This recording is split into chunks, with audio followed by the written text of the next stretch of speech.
Senator, on a different note, how did it feel like the first time the president summons you over, you go over to the White House, man? You know, you just was dealing with issues on county council level. Now you're going in the White House. It is a little intimidating, but frankly, you just do the job. You know, you do the best you can. But it's kind of cool. I mean, come on, you walk into the White House. You know what I mean? You got the opportunity to be in the room and have a conversation, whether it's with the majority leader or the vice president or the president or cabinet secretaries, it's really exciting. Just this past week, I was on the phone with the woman who's going to be the next head of OMB. OMB is one of those agencies. It's the Office of Management, Budget and Management. Yeah, I mean, it doesn't sound very exciting, very sexy, but this is the person who drives budget decisions that'll determine whether there's money for the port, whether there's money for the troops, whether there's money for the poultry industry, whether there's money for science. I don't want to cut you off, but the phones are ringing. Let me ask you one quick question before I go to the phone. Do you see the job situation changing? Yes. I mean, when we talk about partisanship and people not coming together at the level that you're playing in, and people at this level are really hurting. You know, and again, I want to commend the mayor for trying to get his hands around this whole violence stuff. Violence, education, and job opportunity, they all connect. Yeah, and it's horrible, you know, and I think that these guys need help, you know. They do. How you doing? Welcome to the show. Yes, hi. I just wanted to say that, Chris Coons, I do look forward to you, running again, and look forward to your re-election. I think you're doing an excellent job. Keep up the good work. I think you actually did the job very, very well.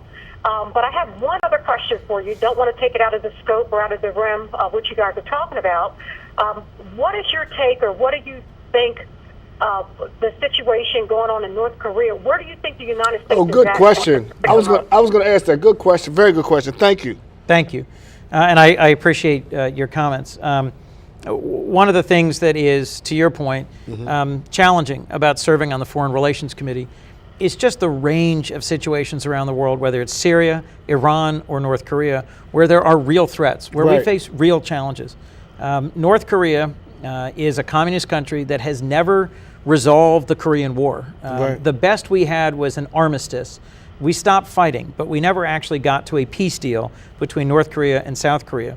And the demilitarized zone, or the DMZ, is one of the most militarized places in the world, where you've got two large armies with U.S. forces on the ground. A lot of Americans don't realize that the 8th Army, roughly 30,000 U.S. troops, have been on the ground in South Korea since the fighting stopped in 1953 in the Korean conflict. The new leader of North Korea, Kim Jong-un, has been increasingly threatening. He's been saying all sorts of crazy stuff about attacking us with nuclear weapons, about launching missiles at us. So we've been responding. We have deployed Aegis cruisers off the east and west coast. We've deployed F-22 fighters. We've deployed B-2 bombers. And we're moving a new missile intercept system to Guam, which is the nearest base that they think they might take a shot at in the Pacific. Any attempt by them to launch a missile at the mainland United States or at Alaska or Hawaii would have to go past Guam. You know, because that's crazy. Now, this guy tells us, look, I have nuclear weapons. I'm going to do this. And I'm going to use them. And Bush and these guys go in some place where we didn't know where nothing was. That's right. And this guy sit here and saying, look, he's got nuclear weapons and he's threatening to use them. Yeah. Man, we should be. This is going to. I got a problem with that. Saturday morning, Congressman Carney, Senator Carper, and I at Delaware State University joined thousands of Delawareans in saying goodbye to 326 Delaware National Guardsmen in the 198th Signal Battalion. They're deploying for a year to Afghanistan. There will be more Delaware National Guardsmen serving in Afghanistan this year than at any point in the last decade of conflict. Here's the challenge we face. We need to have the military resources to defend ourselves and defend our allies and to defend them strongly.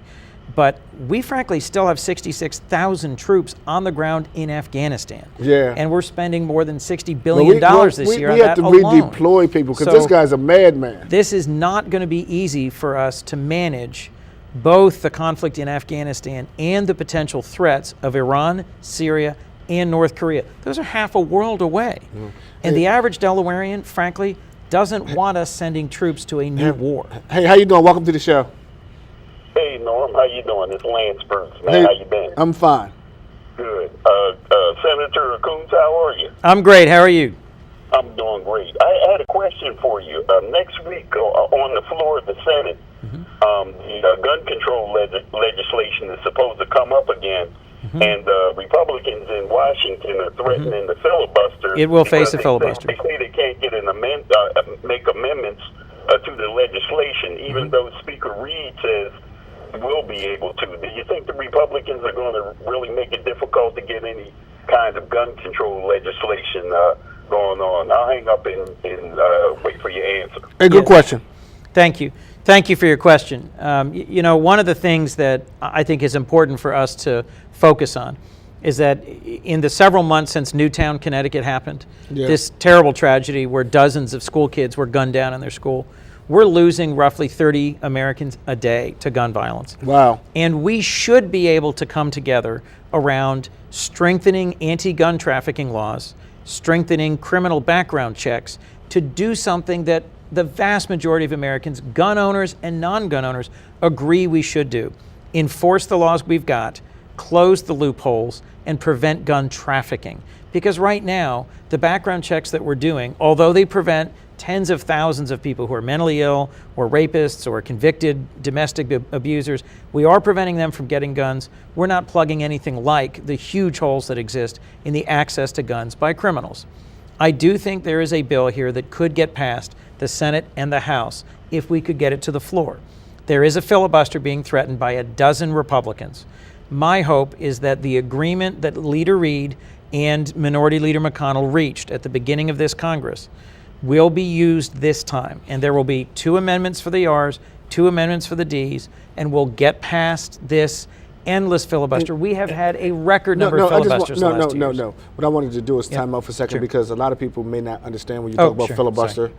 Because, us in the political arena, we understand that lingo. Right. Explain what a filibuster is. A filibuster, there is a unique rule in the Senate that doesn't apply in the House, that in order to actually move to the consideration of a bill, you have endless debate in the Senate. There is there's nothing that ends the debate unless both parties agree to end the debate.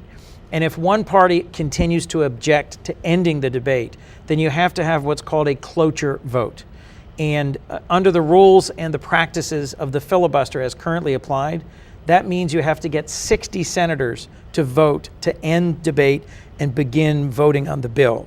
And that's been used over and over and over in the last 3 years to prevent us from getting to the substance of legislation. Isn't that crazy? It's tied up the floor for weeks. And frankly, the other thing that's been very maddening for me is that President Obama and Vice President Biden have been denied the chance to fill judicial vacancies and to fill critical administrative boards. This isn't something that's top of mind for most people, but there's a record number of vacancies on district courts, circuit courts, and in boards that make decisions about our daily life and protect consumers. How you doing? Welcome to the show. Hello, Norma. How you doing? I'm fine. How you doing, Senator? Doing great. This is Deacon William, Labor Local 199. I just want to ask the Senator a question. After I ask him, I'll hang up. Like all these different contractors, union and the scabs come into one, Pennsylvania, Jersey. They come all over. If they got somebody checking on them, see if they're paying the taxes and everything, so I'll hang up and y'all have a blessed night. Yeah, thank you. Thank you. This is an area where the state, the county, the city, and the feds have tried to coordinate better in recent years. I'll say I think we could do better. The core question you're asking is, when folks do labor in Delaware, when they're doing construction work, are they being checked to make sure that they've got the right licenses, that they've paid the right permit fees, and that they're paying their taxes? This is something that the building and construction trades, laborers and others have raised with me for years, going back to the county work and now in the federal role. It's something I know Congressman Carney is also passionate about, and I know that folks at the Department of Labor are happy to work with you on. If you've got a specific complaint or a specific contractor concern, please call my office, 573-6345, and I am happy to reach out to the Department of Labor and make sure that compliance checks are being done at the level they should be done. Folks who are doing work in this state ought to be complying with health and safety rules, and ought to be paying their people by the right wage standard, and they ought to be paying their taxes. Thank you for the call. Also, real quickly, I have a few people on hold. I'm going to go to the phone lines in 1 second. Look like you've been pushing for gay marriage and civil union, things of that nature. What is that all about? There is a federal law called the Defense of Marriage Act that was passed back when Bill Clinton was president that denies the recognition federally of marriage even where the state that a couple is from has recognized same-sex marriage. So, for example, if you happen to be a gay couple from a state that recognizes same-sex marriage and you're in the military, you do not have the same rights as a heterosexual couple from that same state. Whether it's visitation in the hospital, burial rights, access to your pension, or access to health care information. There's about 1,000 different ways that DOMA legally discriminates against same-sex married couples as opposed to opposite-sex married couples. And there's now 10 states and the District of Columbia that recognize same-sex marriage as being legal. So You're saying we need to do it here? And it is something that's being considered in Delaware and that I support in Delaware. Okay. In my view, if it should not matter who you love to be able to, and I frankly don't think it affects my marriage. You know, my marriage to Annie is strong and wonderful, and if other people want to be married, want to be committed, and want to follow the same joys and obligations of marriage, I don't know why we wouldn't let them, and I'm not sure why that's an appropriate federal role to prevent people from being married who want to be. How you doing? Welcome to the show.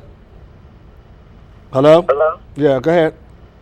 Yeah, I got a question for the senator. Go ahead. Yes, ma'am.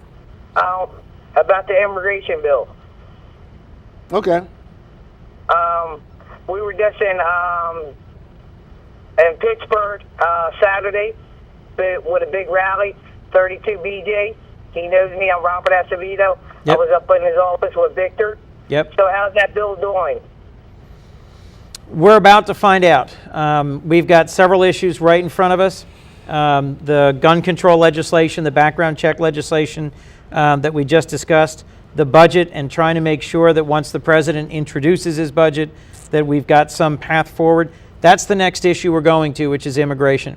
As we've discussed, I'm hopeful that we're going to see a fix to America's broken immigration system, one that allows us to secure the border, to strengthen opportunities for those who are here, who are willing to pay a fine, willing to learn English, willing to participate fully in our legal economy. We have 12 million undocumented Americans at the moment. Those who really are a threat to our community, who've committed violent crimes or who are unable or unwilling to participate in American society legally and appropriately going forward, we should focus on finding and deporting. But the vast majority of these folks are being taken advantage of in the workplace, taken advantage of in housing, and they are working, and they should be paying taxes, and they should be able to participate in our economy. I think we're going to see a bill come forward that the 4 Democrats and 4 Republicans who've been working on for months have come to an agreement on. But, you know, there's a lot of news reports about whether they've closed the last gap, which has to do with how many folks are going to be allowed in for seasonal work, either in agriculture or in construction. That's been very contentious. And none of us has a draft bill in front of us yet. So it's my hope that we will finally resolve some of these issues and move forward with comprehensive reform. Thank you for your call. Okay, thank you. Thank you. Yeah, I mean, where else do you get a chance to talk to your United States Senator? You know, like, just ask all kinds of stuff. You know what I mean? I mean, but what are some of the big issues that are going to take place on the Supreme Court level this year?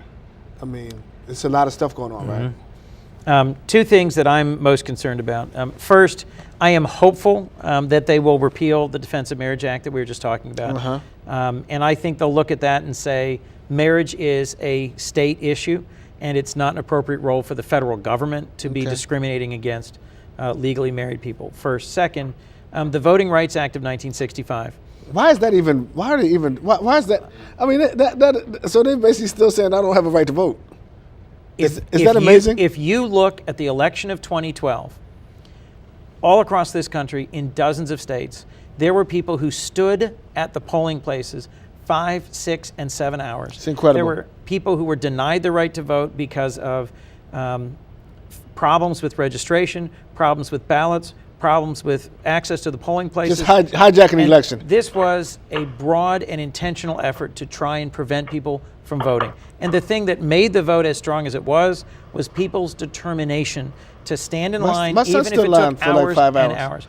Now, just a couple weeks ago, I went on a pilgrimage to Alabama, something Congressman Carney had gone on the previous year, and he'd urged me to go to, and I'm so glad I did. I went with Congressman John Lewis, who you may know was head of the Student Nonviolent Coordinating Committee, and we went back to the University of Alabama in Tuscaloosa and got to hear from the daughter of George Wallace, who was seeking some reconciliation with the sister of the very first African-American woman. Remember, George Wallace was the one who stood in the door and said, right? And then we went to Birmingham, and we went to Montgomery, and we went to Selma. Wow. We went to Martin Luther King's church. Wow. We went to where John Lewis himself was chased by a crazed white mob trying to kill the Freedom Riders. It was a remarkable weekend. And as we finished the weekend by marching across the bridge in Selma, that was the scene of Bloody Sunday, which produced national passion to pass the Voting Rights Act of 1965. Right. That same week, the Supreme Court was reconsidering. They are considering possibly repealing provisions of the Voting Rights Act of 1965, which I find unfathomable. I don't understand how this is possible. In 2013. And I've introduced legislation to strengthen our voting system. I am looking hard for a Republican co-sponsor and have not yet found one. Is that incredible? But I think we have to focus on voting. It's fundamental to being a democracy, and it's fundamental to people having control over their communities, their lives, and their incredible. future. How you doing? Welcome to the show. This is the only show you learn all this stuff from. How you doing? Okay. Good evening, Norman and Senator Coons. I guess a couple of things I'm struggling with that you said about the guns.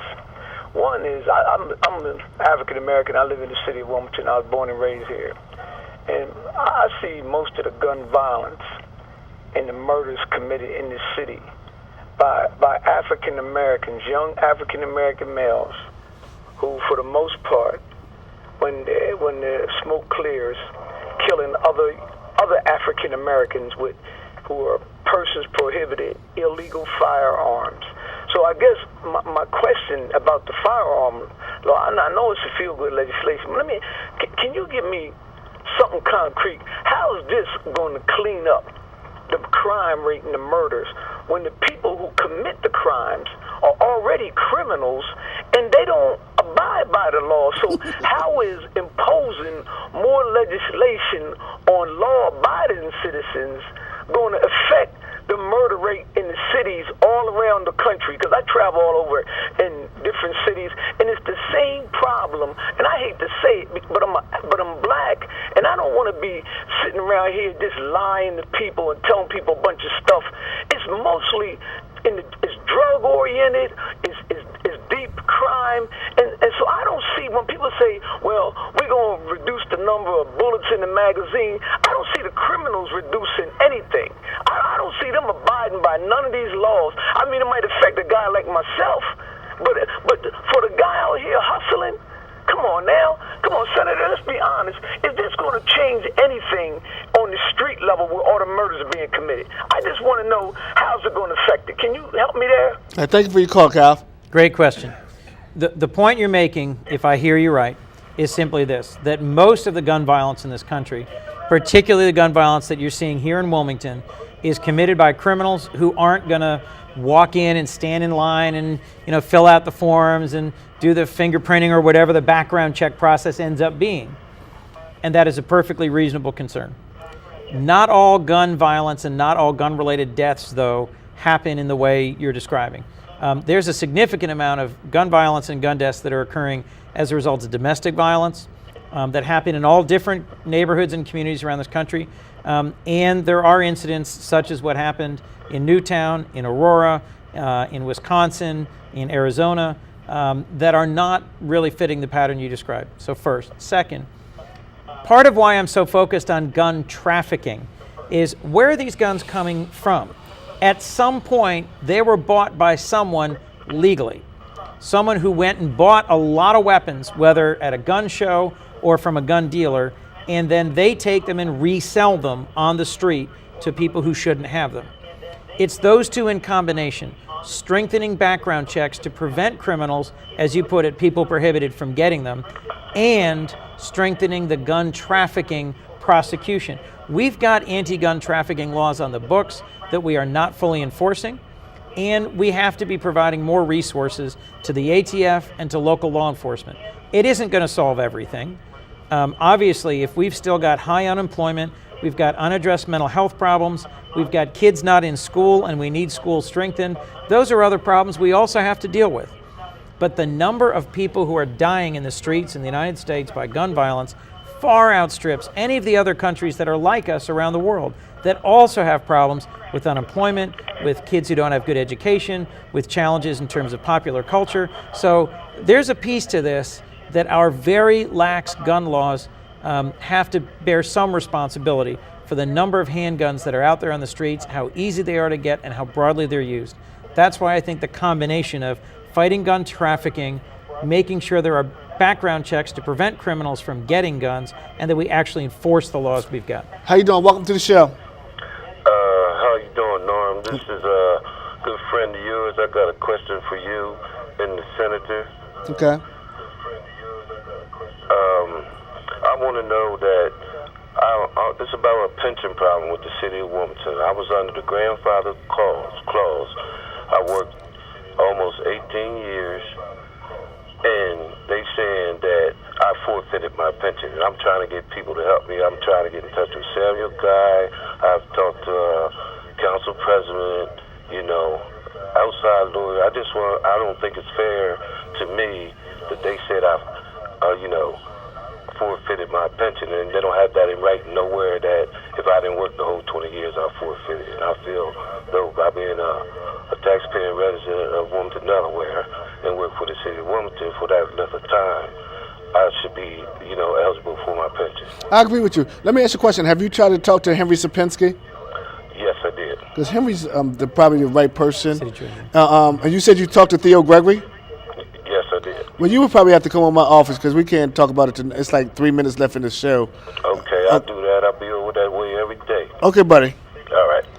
Yeah, but I guess the two big things or three big things that are going to be coming up in, when you talk about the Supreme Court, is going to be the marriage stuff, the gun legislation, and the voting rights. So, I mean, but you know what, Senator, where I'm really concerned is really when I guess Calvin and other people who call do have valid points when you ride through our neighborhoods, the unemployment rate. It's huge. And also the lack, and I think that, again, I got to go back to commending Tom Gordon, the county executive, and Dennis Williams for tackling this education issue.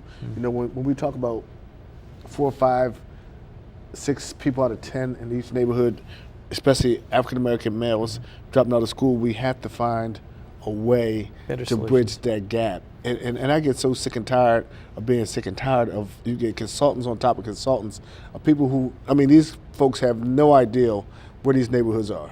They have no idea anything about these parents. We've had for and they just make more all than a kinds of money. decade the City of Wilmington divided between 4 different districts, and without a sense of cohesion, accountability, engagement with city residents. I think it's time to look hard at some bold solutions and to reconsider how we've got our school systems configured and what kind of investment we're making.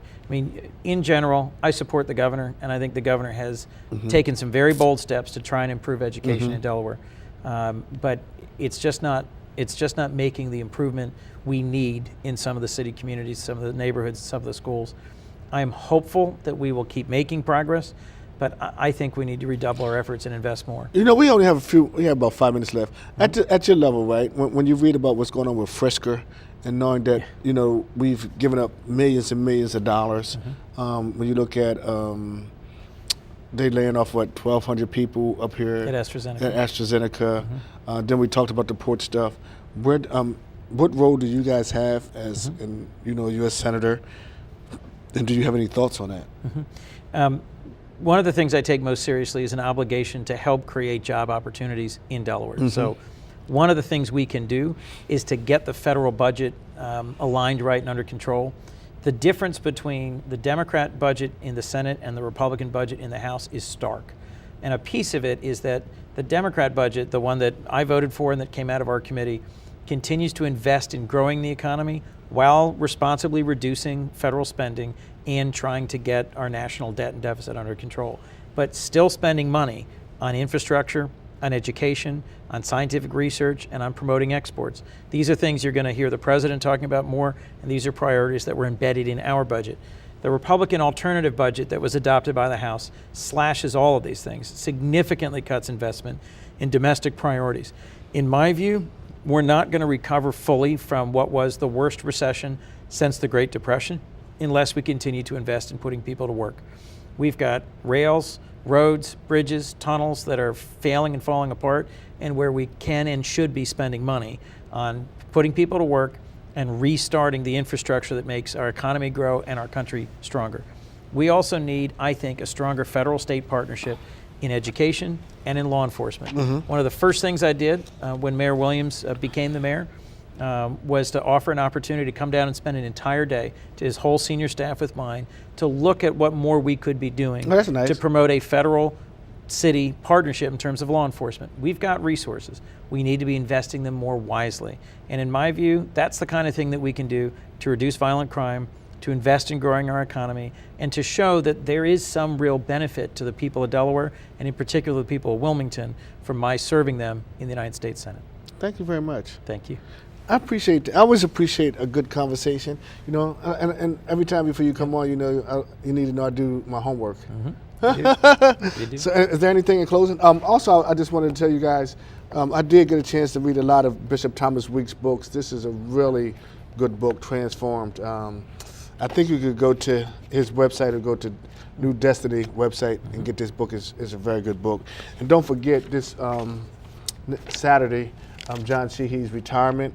Again, I got to get Calvin Brown, who called him and Herman Holloway Jr. on, and talk about what's going on with the Housing Authority.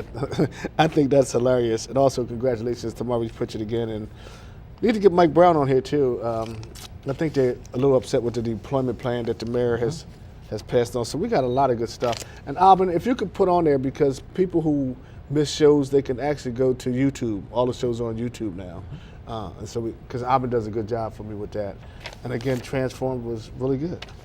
I think that's pretty much it. And also don't forget, Saturday, the 20th, at the Modern Maturity Center, the African American Hall of Fame, which I'm a member. And also John Gordon got inducted to the Hall of Fame, the State Hall of Fame, and I wasn't in town, but he said he had some nice things to say about Storming's Classic and myself. And John, thank you.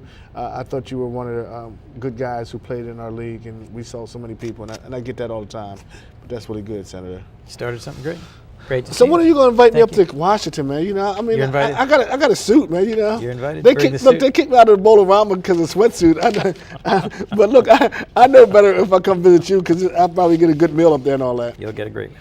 Thank you very much. Good to see you. Thank you. Hey, Alvin, if you get a chance, if you could put that site up there. Again, ladies and gentlemen, I hope you really enjoyed this show. I enjoy these shows because it's Great chance to talk. non-rehearsed. Appreciate it. And we get a chance to talk about everything. Great questions. Oh, good questions. Thank really you. good questions. Absolutely.